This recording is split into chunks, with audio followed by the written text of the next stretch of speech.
And welcome in, everybody, to a 10-year-old's take. I'm Brad Radisi, joined by the man himself, Kevin Radisi. We're talking some college football here this evening. And Kevin, our game of the week last weekend was Miami at Florida State. We were at the game. What did you think? We got almost cooked. Right. Down 28-3 at one point, but the Noles, they roared back for 19 in the fourth quarter, made it respectable, 28-22. They had an onside kick to maybe go win this thing. Gus Malzahn said on Sunday if they had a little extra time, that game might have gotten interesting. But at the end of the day, they didn't. And at the end of the day, the turnovers they had, Kevin, were pretty bad. So our defense, we had like 5 other chances to win this game. Yeah. Punt, interception, punt, fumbles. Yeah, a freshman running back fumbled the ball. Tommy Castellanos threw a fourth down interception. I can't blame him. He had to get rid of the ball. The other one was just horrible. He tried to hit a deep shot to Squirrel White. That didn't work out for him. Kind of trying to do too much when I know they felt like they were behind, but they weren't that far behind. Anyway, they're on to Pitt. Florida State has a big game against Pittsburgh this weekend, and their new freshman quarterback. It should be a pretty big-time fight. Another big-time fight and another great game. There's a lot of them actually this weekend. And Kevin, I'm kind of calling it SEC Showdown week because Georgia plays Auburn. And boy, Auburn, Kev, I don't know who they upset at the SEC offices, but they're playing Oklahoma, at Texas A&M. Now they get Georgia. It's the Deep South's oldest rivalry. It dates back to 1892 when you were in another life. I don't even remember. You don't remember being a farmer out in California. But all joking aside, Kev, Auburn kind of lost their offense after the South Alabama game. Granted, they've played Oklahoma. They've played A&M back-to-back, as we mentioned. But this may stun you, Kev. Auburn's offense is 108th in the nation in yardage. It does not stun me. Yeah, amazingly, Kentucky in South Carolina, who has had some injury woes, they rank worse. Yeah, Auburn will really need to rely on their defense. They give up around 16 a game, which is 25th best in the nation.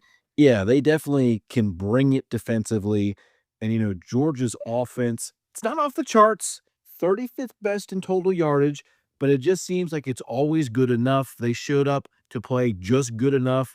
I say that, but they beat Kentucky pretty handily. Who do you like in this game? Georgia by 17. Woof, Georgia by 17. I think Hugh Freeze, he's due for an offensive showing, but I don't think it's enough. I like it a little bit closer. Georgia by 10. It's time now for the game of the week. All right, Kev, it's our game of the week. It's Alabama visiting Missouri. Imagine this, bud. It's the best game in Columbia since 1979. That's the last time 2 top 15 teams played at Missouri. Yeah, Missouri has won 15 straight games at home.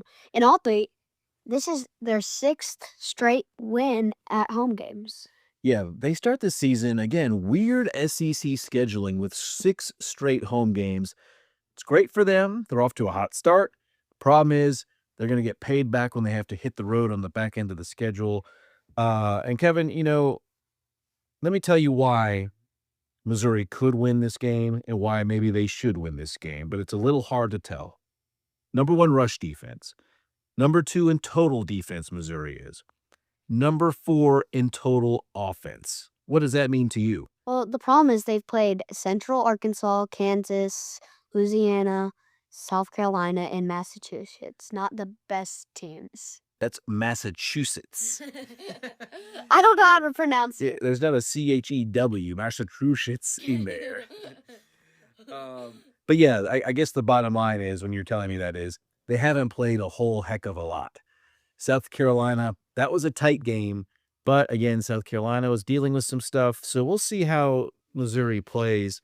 But Kev, an interesting fact about Missouri.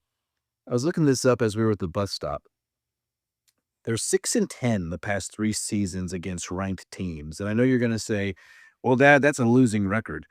But asking ChatGPT, I said, hey, on average, what is a team's record against ranked opponents? And they said a mid-tier P4 team is usually 2-10. So they're kind of ahead of the curve, don't you think? Mm-hmm. Now Alabama, of course, Good at upsets. they're usually the ones that are No. upset. Talking about Missouri. Yeah, so they are 6-10. That's not too bad. I'm sure they weren't favored in a lot of those. So they can bring it. Now they're at home. It is a sleepy nooner, as they call them. So we'll see how it goes, and that'll be particularly, I don't want to say troublesome, but interesting for Alabama.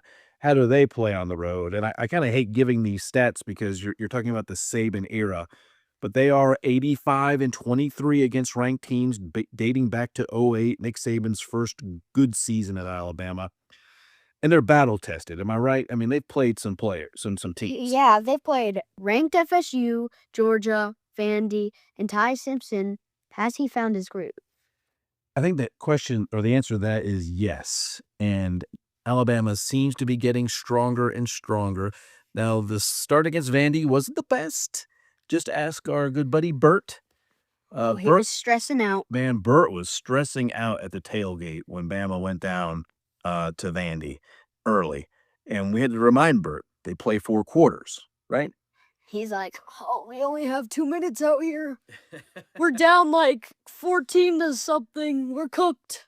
So we'll see how it goes. I think Alabama, knowing how they played at Georgia and reminding themselves how they played at FSU, they'll win this game, I think, by 17 points. I got Alabama by 20, 21-ish. We'll see how it goes. Maybe Missouri. More like 6 or 7-ish.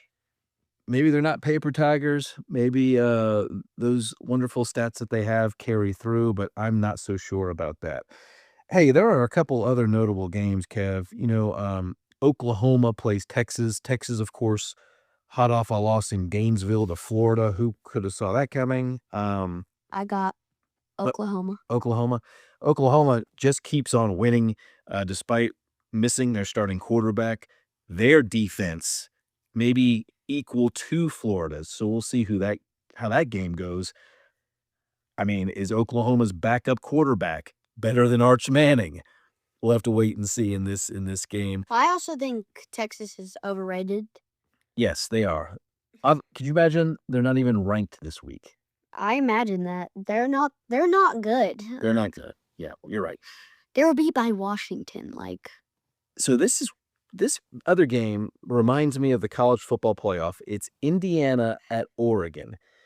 Is Indiana, who's now starting to climb the ranks, are they worthy of a top 5 ranking, or at least beating a top 5 team like Oregon, do you think?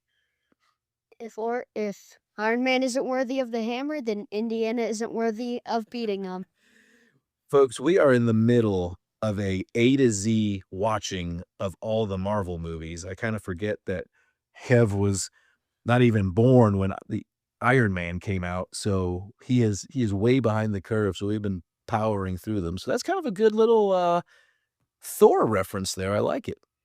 What's your favorite one so far? Movie? Yeah, in the Marvel universe. Iron Man 1. Okay. My least favorite movie? Yeah. All of them are pretty good, but I have to say Captain Marvel. Ooh, interesting. Okay. Yeah, I'd be on board with that. I don't even think the original Hulk thing or Hulk thing. Oh, the Ed Norton Hulk. Yeah. Pretty bad. Yeah, he was replaced pretty quickly. Well, Kevin, that's kind of it for 10-year-olds take. Anything going big on in the scuttlebutt at school? I know you're playing a little football as the cold winds come in. Today was my best day. 3 touchdowns, 2 interceptions. What?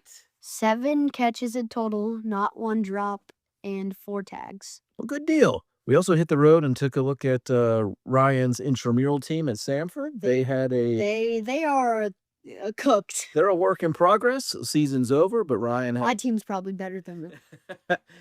Rhino had a pretty good game, a couple interceptions. He played well. And the score of our game was 35-14. There you go. It's on to the next season for old Rhino. Kevin, That's it for 10-year-olds takes. Why don't you take us out, buddy? And this is another episode of 10-Year-Old Takes coming from Brad and your man, Kevin Radici.